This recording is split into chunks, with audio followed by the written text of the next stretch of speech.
Cualquier viajero que se acerque a Austria por primera vez llevará en la cabeza tres conceptos: el Danubio, la música y los Alpes.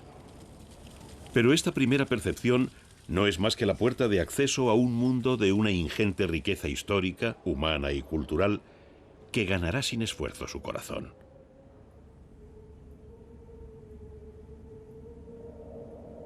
En nuestro viaje atravesaremos Austria de oeste a este a partir de las estaciones de esquí del glaciar Stubai, en los Alpes, empezando por Innsbruck, la capital del peculiar y misterioso Tirol.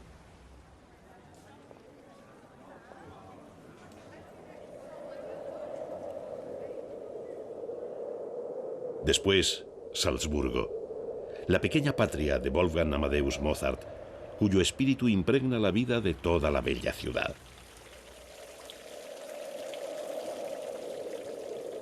Navegaremos por las mitológicas aguas del río Danubio en una romántica travesía por Wachau, una de las regiones más bellas de la Baja Austria, dominada por castillos, abadías y terrazas de viñedos.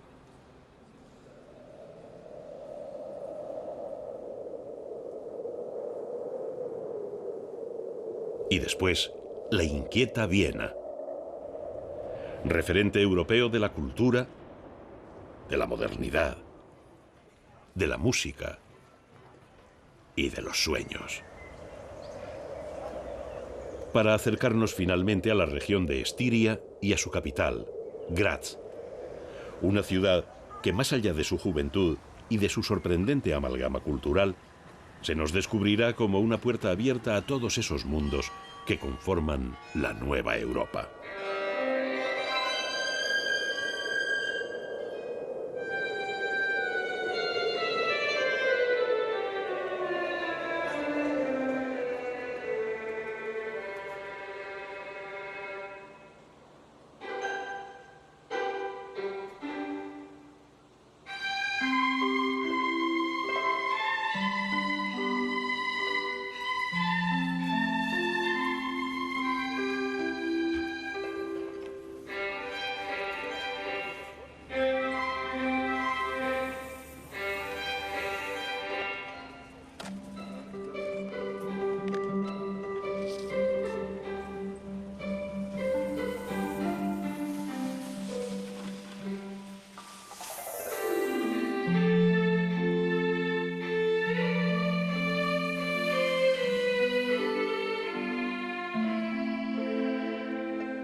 Dominando el centro del valle del río Inn, Innsbruck, la capital del Tirol, es el destino favorito de los amantes del deporte alpino y mundialmente conocida por albergar los Juegos Olímpicos de Invierno en los años 1964 y 1976. En muchos aspectos, para el viajero español, entrar en Innsbruck y después en toda Austria significará tanto como vivir una especie de reencuentro con su propia historia. En el casco viejo de Innsbruck llama la atención el denominado tejadito de oro, un balcón cubierto por láminas de cobre, mandado construir por el emperador Maximiliano en 1494, para observar desde allí los torneos realizados con motivo del matrimonio con su segunda esposa, Bianca de Sforza. Maximiliano era el padre de Felipe de Habsburgo, a quien casó con Juana de Castilla, conocidos por la historia como Juana la Loca y Felipe el Hermoso. El hijo de ambos, Carlos, sería rey de España y emperador del Sacro Imperio Romano Germánico.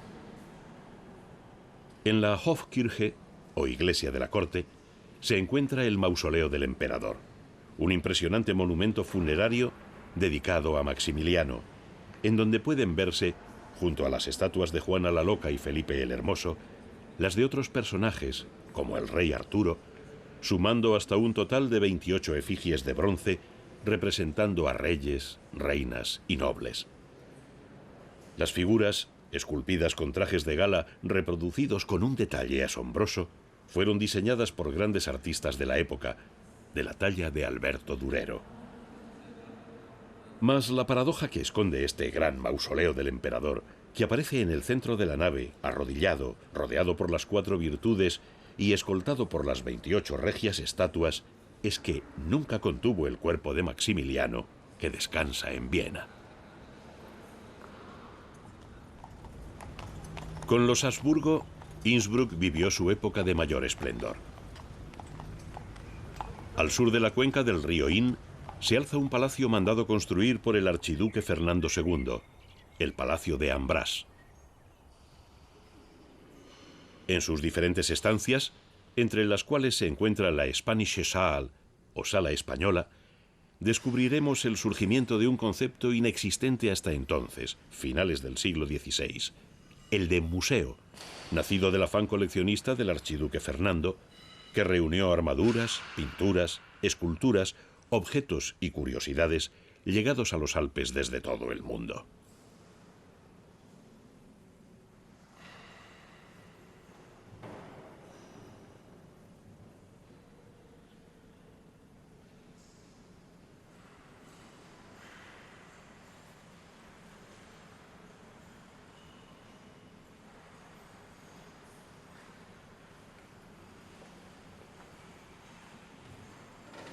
En la habitación del arte y de las maravillas, llama la atención una colección de retratos que define la mentalidad de la corte, tan cercana al pensamiento mágico religioso en aquel Tirol que gran parte del año quedaba aislado por la nieve.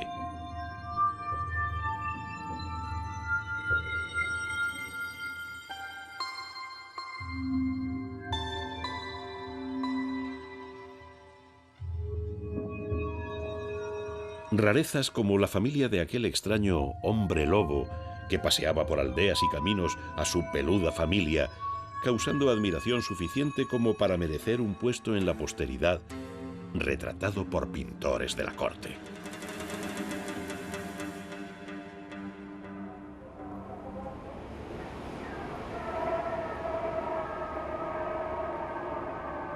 Si hay algo que caracteriza a los tiroleses, es su espíritu indomable. Y para ellos, una de las figuras históricas más respetadas y celebradas es la de Andreas Hofer, un posadero y tratante de ganado cuya estatua muy visitada se erige en el Bergisel, cerca del trampolín olímpico.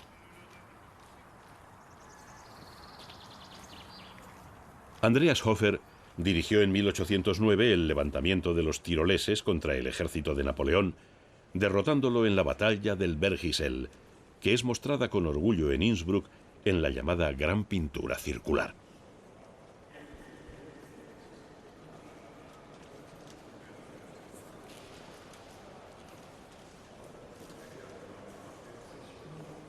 El lienzo, de unos 1000 metros de superficie, fue montado en 1896 y realizado por el pintor Zeno Dimmer.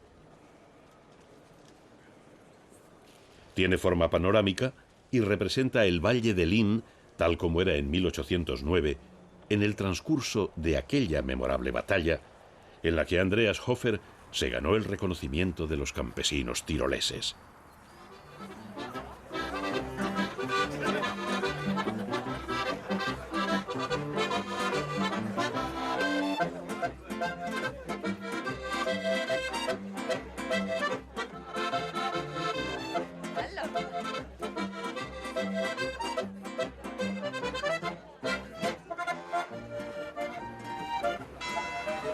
Para conocer el Tirol más auténtico, hay que acercarse a los preciosos pueblos que rodean Innsbruck, como Igls, Lanz, Mutters, o a otros más alejados, como Sifel. Pueblos admirados no solo por aquellos viajeros ávidos por conocer espacios peculiares, sino también por quienes se acercan al Tirol a practicar esquí, deportes de riesgo, hacer senderismo por los verdes parajes alpinos o simplemente relajarse haciendo unos hoyos en sus magníficos campos de golf. Hay tiempo para todo.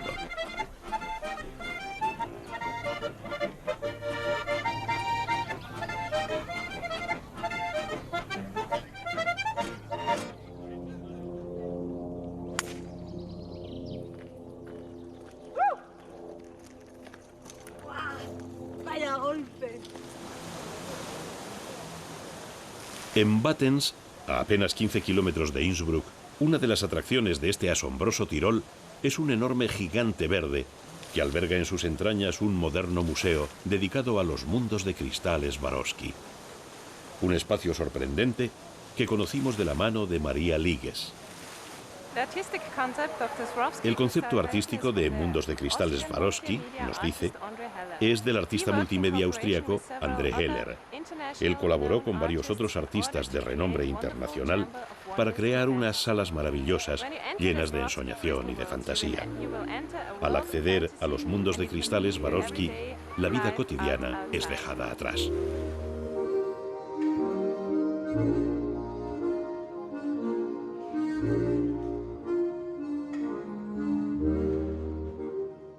El museo, que incluye una tienda para los coleccionistas y un restaurante, fue creado en 1995 con motivo del centenario de la fundación de la mayor productora del mundo de cristal tallado, la Casa Swarovski, para mostrar en 13 salas diferentes aspectos del cristal, siempre en conexión con el arte.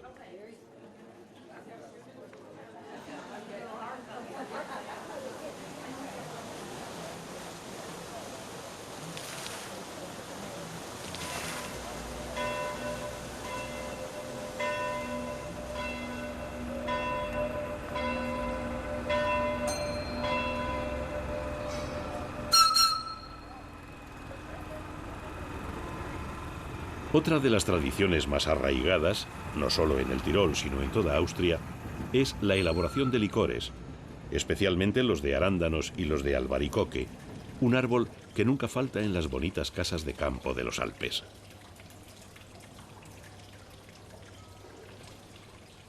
Una muestra de todos ellos se encuentra en el casco viejo de Innsbruck, en la tienda de Herbie Signor.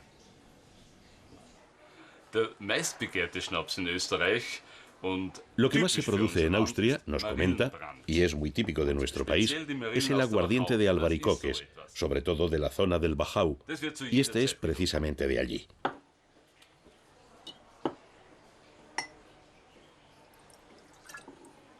Esto se bebe a cualquier hora del día, pero no deprisa, sino muy despacio.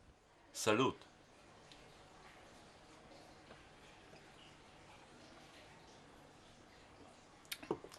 Genial.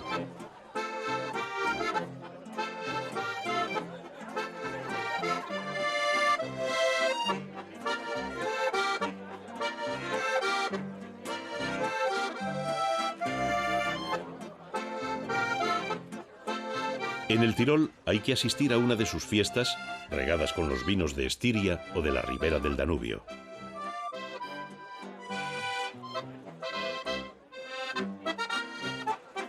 Una forma perfecta de despedida antes de afrontar el siguiente destino, Salzburgo.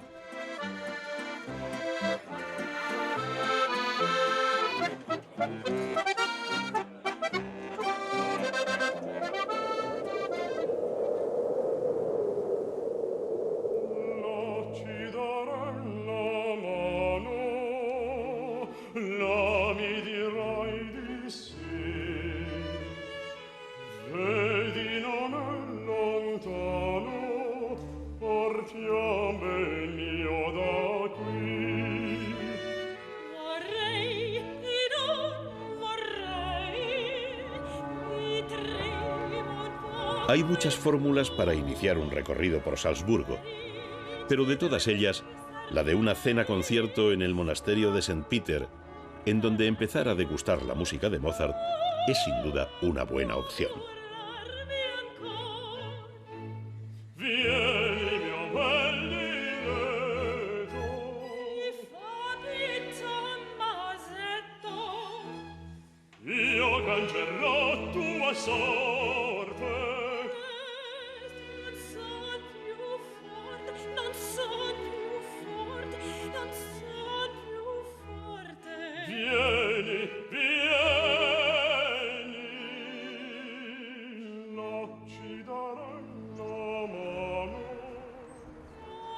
para después saborear poco a poco los dulces paseos por esta pequeña ciudad, una de las más bellas de Austria. Espacios como el Palacio Mirabell, mandado construir por el príncipe arzobispo Wolf Dietrich en honor a una mujer, Salomé Alt. En Salzburgo, todo sabe a Mozart.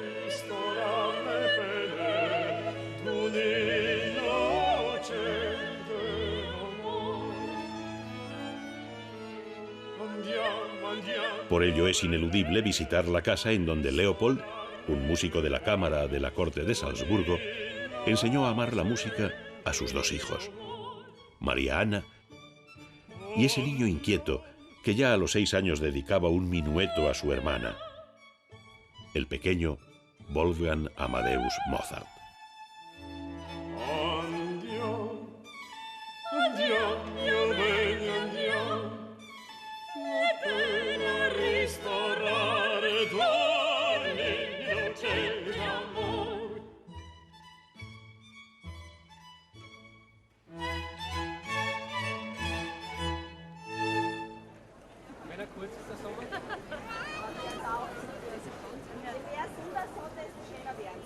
Nada mejor que un día de mercado para recorrer las calles de Salzburgo. Es un buen momento para entrar en contacto con sus gentes que acuden de todos los pueblos, ataviados con sus típicos trajes, a comprar flores o fruta o a pasear. En la Getreidegasse, o callejuela de los cereales, además de a una licorería muy popular, conocida por los salzburgueses como La Clínica, puedes ir de compras a tiendas cuyos escaparates se abren en fachadas de los siglos XVII y XVIII. Y es que esta pequeña ciudad, bañada por el río Salzach, es como una preciosa caja de música, o mejor, como una delicada caja de bombones aderezada con la música de Mozart. Y no es un eufemismo. Para saberlo, no hay más que probar el Mozartkugel, o bombón de chocolate Mozart, inventado hace más de 200 años por los antepasados de Norbert Fürst.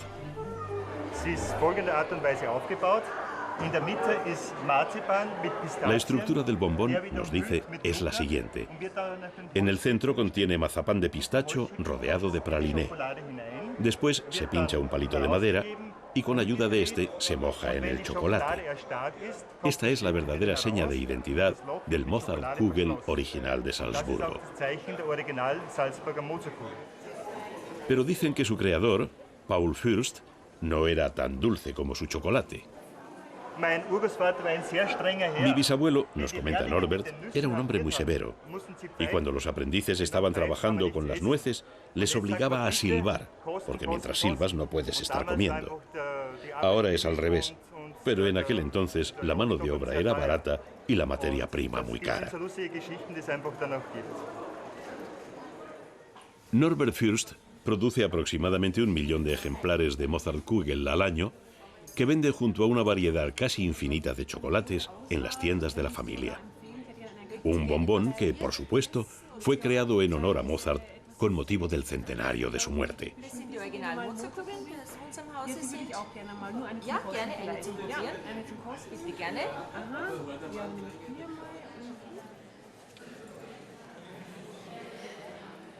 El Teatro de Marionetas de Salzburgo fue fundado en 1913 por Anton Eicher.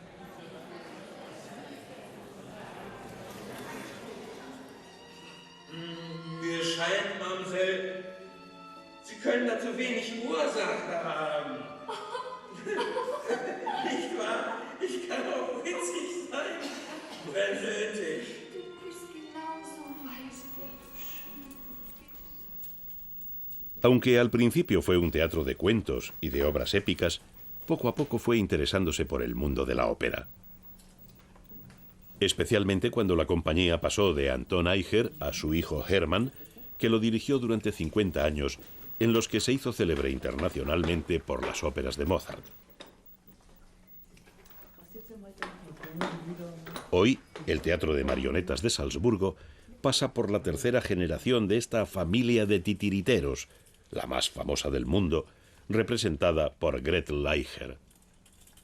Als Puppenspieler muss man Schauspieler sein, man muss Tänzer sein. Como titiritero, nos comenta, hay que ser actor, bailarín y cantante de ópera al mismo tiempo. Para nosotros, el hecho de trabajar tras el escenario es algo completamente normal. No es necesario que se nos vea, dado que estamos presentes en nuestras figuras. En realidad estamos en el escenario con nuestros ojos, con nuestra respiración y todo eso. Somos visibles para el público, aunque el titiritero no esté a la vista. Para nosotros es normal, vivimos con eso y es bonito que podamos hacer una cosa así.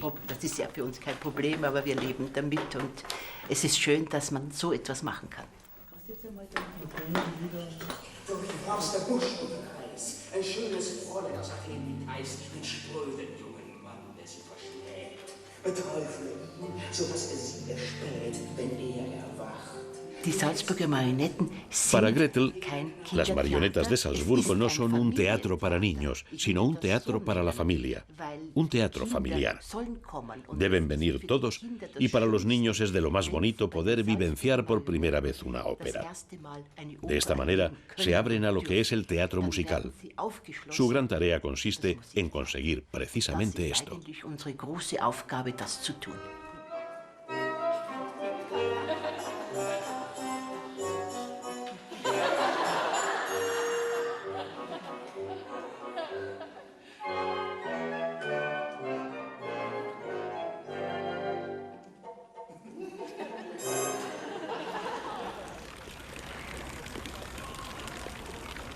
A las afueras de la ciudad se encuentra otro de los atractivos de Salzburgo, el Palacio Hellbrunn, famoso en todo el mundo por sus juegos de agua.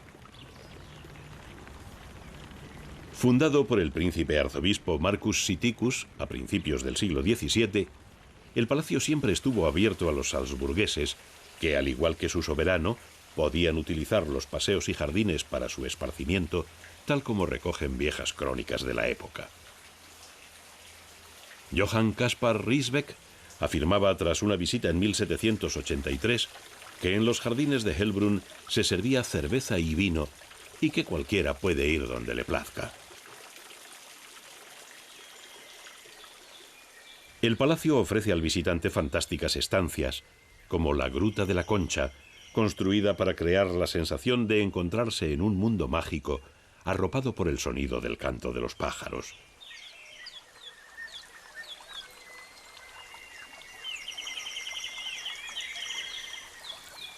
O la Gruta de la Corona, que sube y baja, impulsada por ingeniosos mecanismos basados en la fuerza del agua.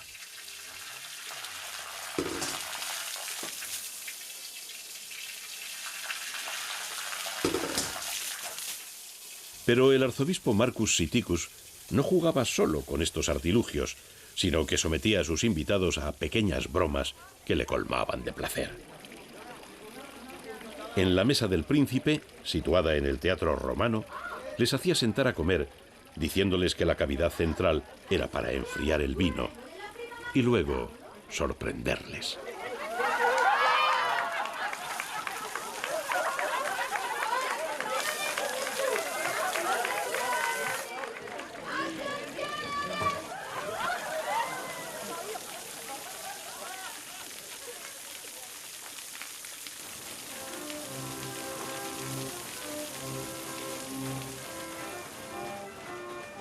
Tras un refrescante paseo entre estatuas y fuentes, se llega a otra de las joyas del palacio, el Teatro Mecánico.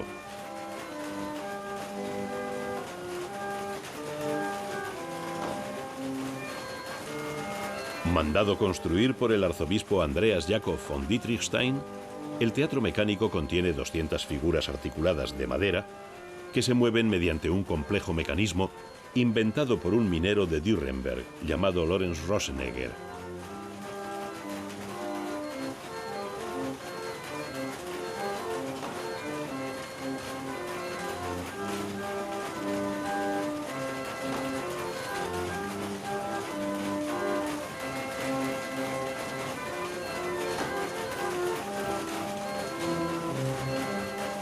Además de su fantástica visión, el teatro mecánico nos permite conocer cómo eran los personajes y la vida habituales de una ciudad del siglo XVIII. Una vida no muy distinta a la de hoy en algunos aspectos.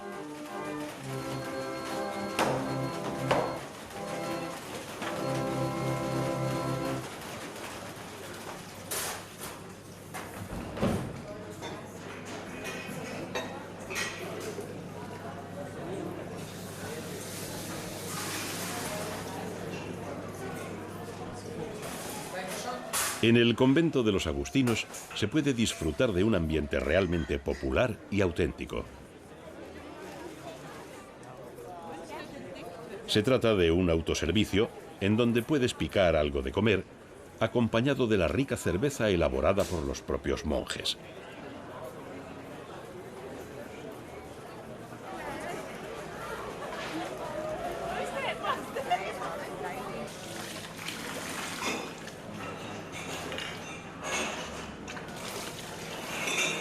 Y es que los salzburgueses parecen seguir al pie de la letra una leyenda escrita en latín, hoy apenas legible, esculpida a los pies de la estatua de Mozart, que afirma: Hic habitat felicitas, nil intrat mali.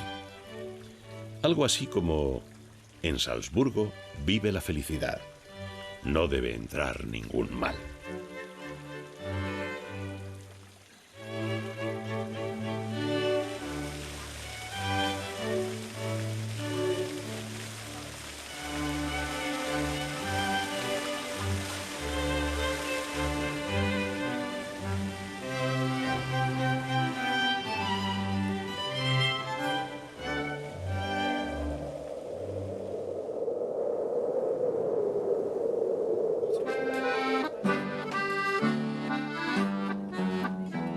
Was ist der Hemmelloh, was ist der Hemmer geschehen? Was sagen sie überführt, die Juchte drecken weg? Der Schaffner in die Brut, der Schweiß von der Blut, was hat man dann den Grund zu diesem Feiertag?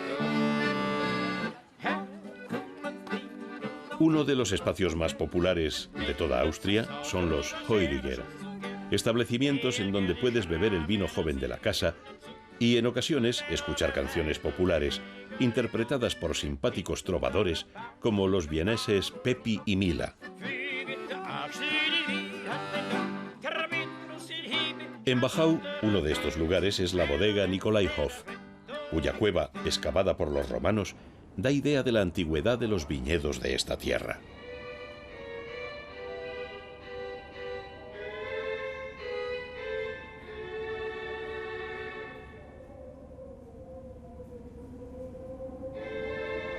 Hasta hace relativamente pocos años, estos fértiles dominios pertenecieron a la iglesia que controlaba la zona de Wachau comprendida entre dos monasterios, la abadía de Melk y la abadía Gottweig.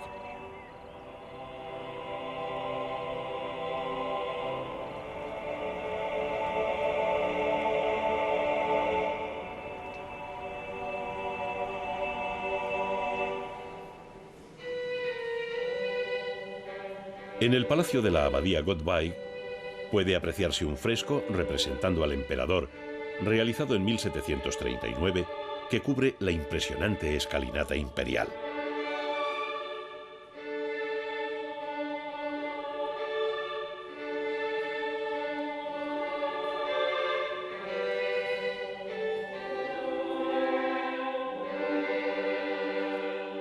Y en el interior, las habitaciones en donde llegó a residir el mismo Napoleón.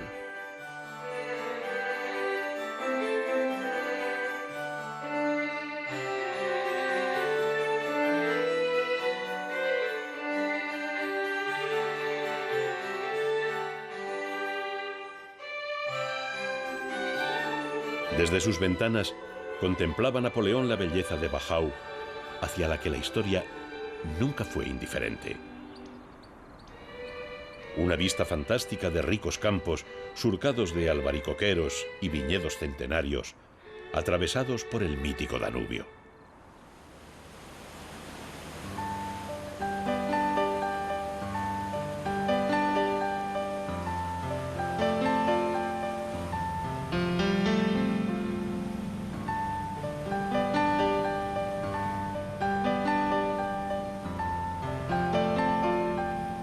Hoy la zona es admirada por miles de visitantes que quieren vivir la experiencia de conocer los pueblos medievales de la ribera, como Krems o Dürnstein y su castillo, en donde estuvo preso en el siglo XII Ricardo Corazón de León, o Saint-Michel o Spitz, desde el Danubio.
Al final del recorrido se encuentra la abadía de Melk. Construida en el siglo X por Leopoldo I de Babenberg, la abadía se alza omnipresente como una montaña sobre el pueblo del mismo nombre, Melk.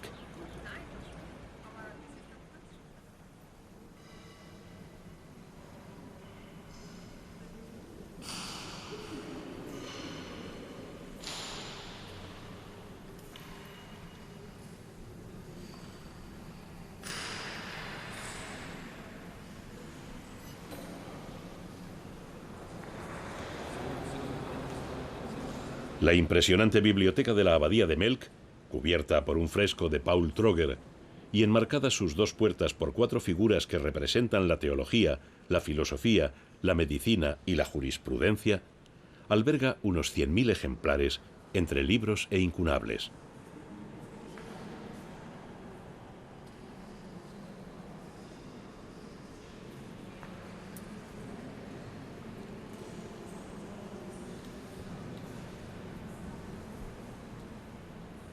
La abadía conserva unos 1800 manuscritos, el más antiguo del siglo IX, perteneciente a Beda el Venerable, y una joya recientemente descubierta, un fragmento del más importante poema épico medieval de origen germánico, el Cantar de los Nibelungos.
Después de conocer Wachau, comprobarás que el Danubio siempre será azul en tu corazón. arbeid der dem Herzen geht zu Riedel. Die Liebe, die Treue, zwei Herzen, eine Sinn. Ja, das gelingt, jede Märchen, oh, sie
El Teatro Nacional, el Ayuntamiento, la Iglesia de San Carlos Borromeo, la Catedral de San Esteban, el Teatro de la Ópera, el Palacio Imperial, la Plaza de los Héroes. Viena es inabarcable.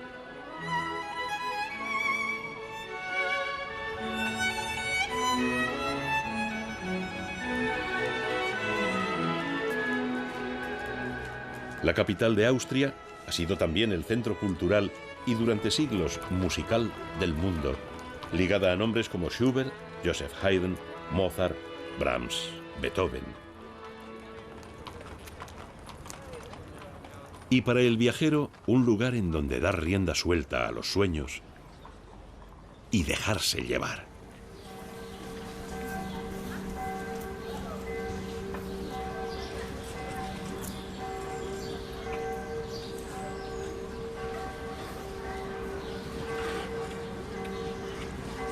No existe en Viena ningún espacio que no haya sido elevado a la categoría de mito.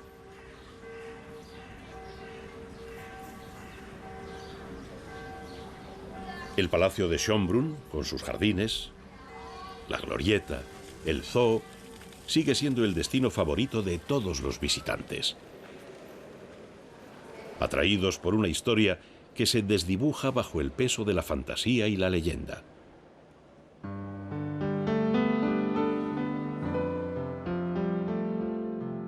La del emperador Francisco José y Elisabeth von Österreich, la emperatriz Sisi, que sigue atrayendo a los turistas más allá de la realidad de su triste existencia. Así, los visitantes del Palacio de Schönbrunn se acercan a las habitaciones de la emperatriz con los ojos asombrados y curiosos de los niños, asomándose al escenario de los cuentos. Caminando por unos aposentos casi irreales, llenos de marcos dorados y de espejos, que esconden momentos de la historia tan sugerentes como aquel en el que un pequeño salzburgués, llamado Wolfgang Amadeus Mozart, de la mano de su padre y de su hermana, actuaron por primera vez delante de la emperatriz María Teresa, que tomó al niño en sus brazos, colmándolo de regalos y de besos.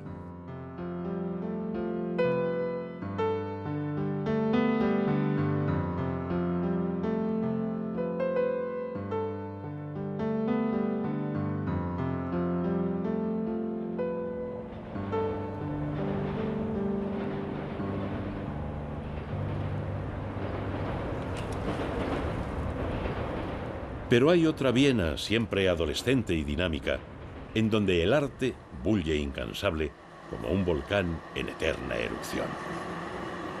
Una Viena a la que se puede acceder a través de puertas incontables, como la que nos introduce en la obra arquitectónica del pintor Friedrich Reich Hundertwasser y su asimétrica huida hacia las formas dictadas por la naturaleza.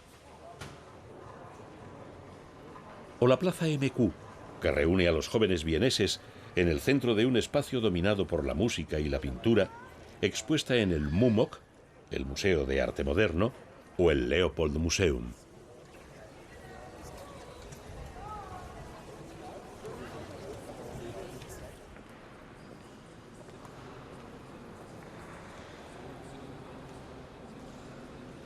Invitándoles a beber en las fuentes de todas las tendencias, de la mano de pintores vieneses como Egon Schiele o Gustav Klimt, con quien el movimiento del Art Nouveau en Austria llegaría a su máxima expresión, influyendo en artistas como el propio Friedrich Reich Hundertwasser.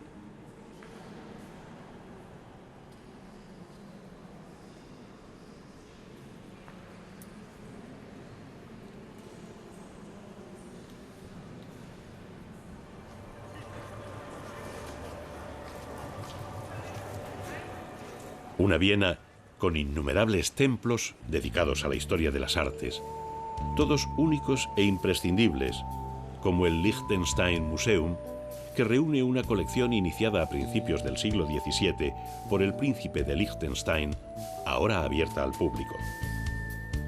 Dieses Liechtenstein-Museum ist ein Privatmuseum, das einzige wirkliche Privatmuseum in der Wiener Museumslandschaft. El museo, nos comenta el Dr. Krafner, su director, es un museo privado, el único privado dentro del paisaje museístico vienés. Todo lo que se ha hecho aquí fue financiado directamente por el príncipe de Liechtenstein. Hemos querido mantener el carácter privado de esta galería en su presentación. Las colecciones del príncipe son muy numerosas y constan de unas 1.600 piezas. De estas obras pictóricas y escultóricas, aquí se muestra un 15%, una selección muy importante.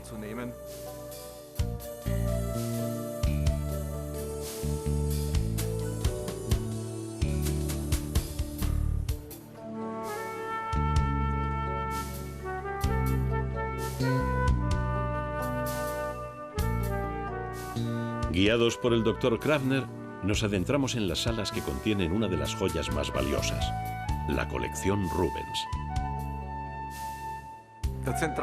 El gran hito de esta galería, afirma el Dr. Krafner, es su numerosa colección de obras de Rubens. Tenemos 40 cuadros de Rubens que llevan en la colección desde sus principios. Por ejemplo, la Gran Ascensión entró a formar parte de la colección ya en 1642.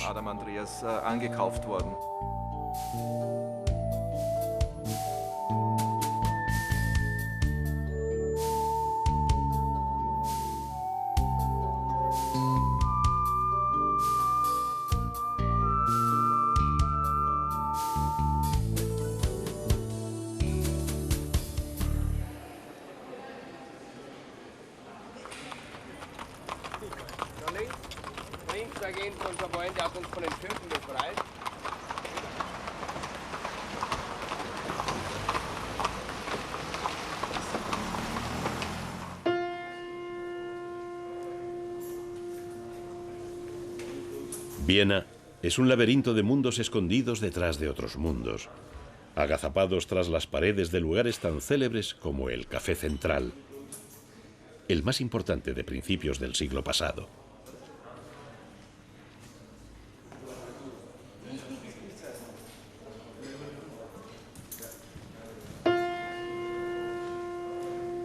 Espacios en los que bien pudieran cruzarse personajes como Sigmund Freud, Adolf Hitler, Gustav Mahler y, con permiso de la historia, usted mismo.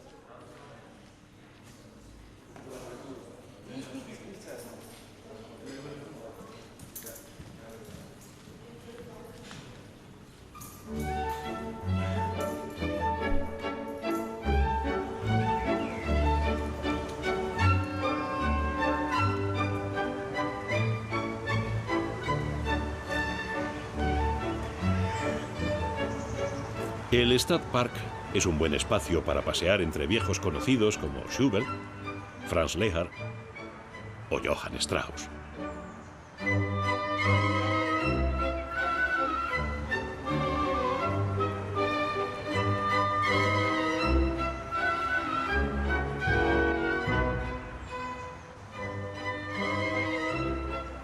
antes de despedirnos de la ciudad en la mítica sala del concierto de Año Nuevo de Viena. La sala dorada del Musikverein.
Partida en dos por el río Mur, la capital de la provincia de Estiria, Graz, está considerada como uno de los centros comerciales e industriales más importantes del sur de Austria y de todo el país. La razón de esta bonanza económica se debe en gran medida al archiduque Johann, hijo de Leopoldo II de Habsburgo y la española María Luisa de Borbón, que potenció el desarrollo agrícola y cultural de Estiria. Desde su estatua en la plaza del ayuntamiento se puede apreciar la Torre del Reloj. Una reliquia del siglo XIII que domina la ciudad desde el monte Schlossberg.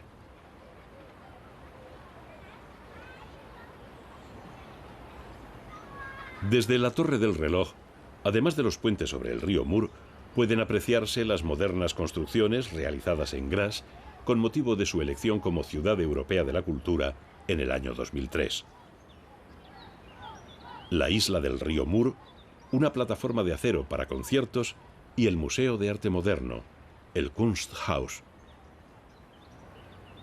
Estructuras que contrastan con los bellos edificios históricos, dándole a Graz la merecida fama de apostar por nuevas y arriesgadas soluciones arquitectónicas sin renunciar al pasado. En la calle Herrengasse, la más importante del casco viejo, ajeno al intenso bullir de tiendas, anticuarios, peatones y tranvías, se encuentra otro de los símbolos de Graz, ineludible para el viajero, el Landesheuhaus, el arsenal.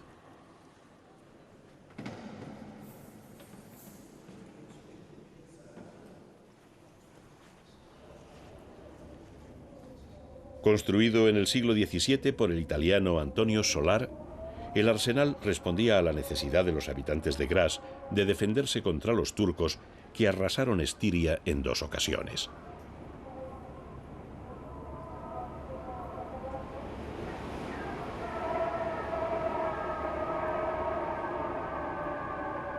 Repartidas a lo largo de 4 plantas, se recogen un impactante número de armas y armaduras de todo tipo, suficientes como para equipar a un ejército de 29.000 hombres.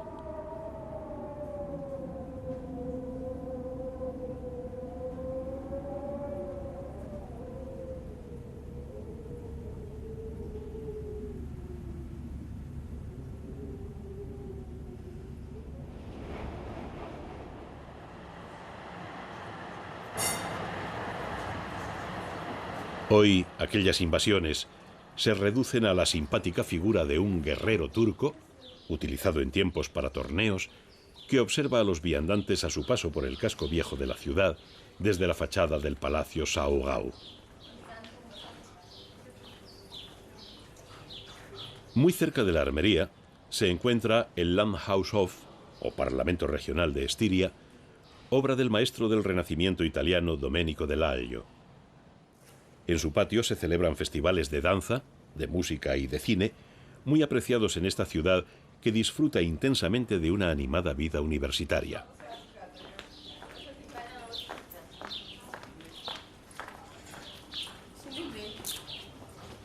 También en el centro histórico, a la derecha de la catedral, se encuentra el mausoleo de Fernando II de Habsburgo, emperador que pasaría a la historia por su lucha por evitar la implantación del protestantismo dentro del Sacro Imperio Romano Germánico. Empeño que tuvo como resultado la Guerra de los 30 años.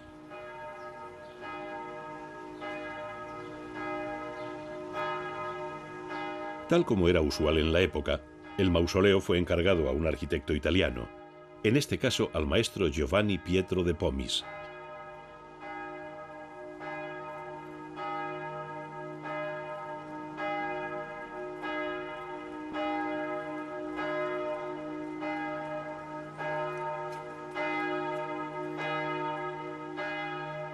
En la catedral del siglo XV, además de los balcones de los reyes situados sobre el altar, destacan dos bellos baúles de marfil y hueso pertenecientes a Paola de Gonzaga, duquesa de Mantua, en cuyos bajorrelieves se representa el triunfo del amor, de la castidad y de la muerte.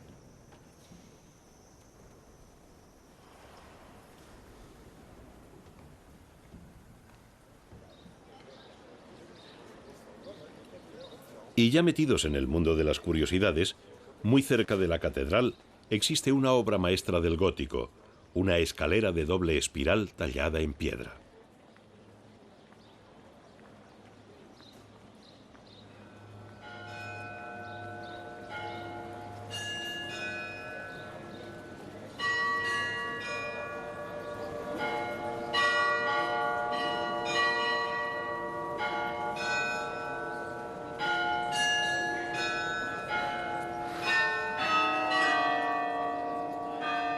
La Glockenspielplatz, famosa por su carillón, es una zona llena de restaurantes, cafés y bares, conocida popularmente como el Triángulo de las Bermudas, por lo fácil que resulta perderse hasta el amanecer.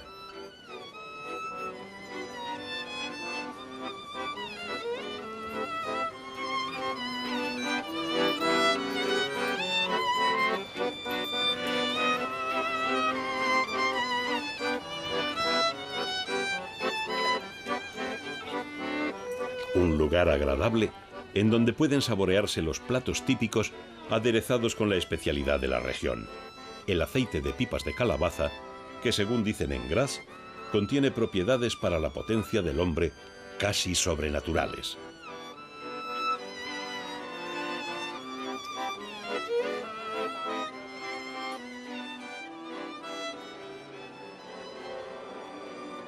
Un aceite utilizado en la clásica y en la moderna cocina estiria, tal como nos muestra el joven chef del Gran Hotel Whistler, David Tax, quien nos da la bienvenida y nos presenta tres platos típicos de la región de Estiria, un entrante, un segundo y un postre. En primer lugar, tenemos una gelatina de carne de ternera. La carne procede de la región, las verduras son frescas y la lechuga es de nuestra propia huerta. Se sirve con pipas de calabaza y con aceite de pipas de calabaza. El segundo plato es un pollo asado con un relleno de pipas de calabaza y una guarnición de setas y patatas. A la derecha pueden ver un postre de chocolate aderezado también con pipas de calabaza.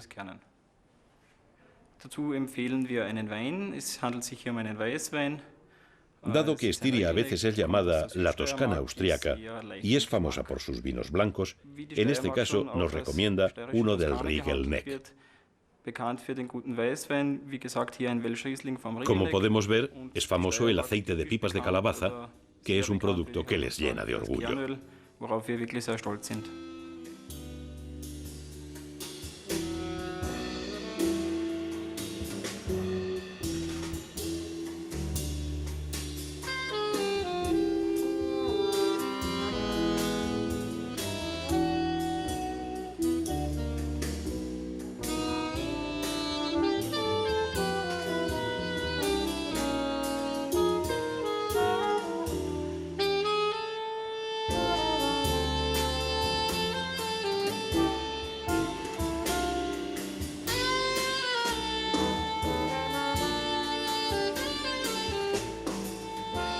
En el patio Generalihof, situado enfrente del Parlamento y de la Armería, tienen lugar todos los miércoles actuaciones de jazz al aire libre.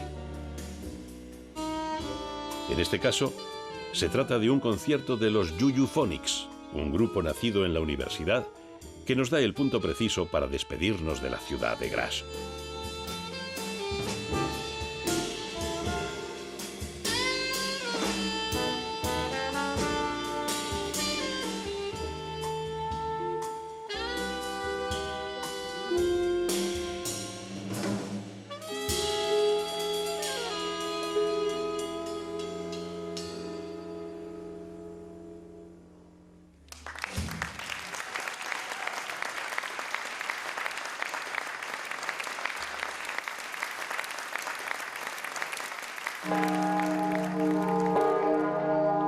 Nuestro último recuerdo de Austria es para el Tirol, en donde se inició nuestro viaje, y la simbólica campana de la paz de Musern, que cada día, como en un mágico rito, despide las últimas luces de la tarde, llenando con sus ecos las fantásticas montañas alpinas que rodean al valle de Linn.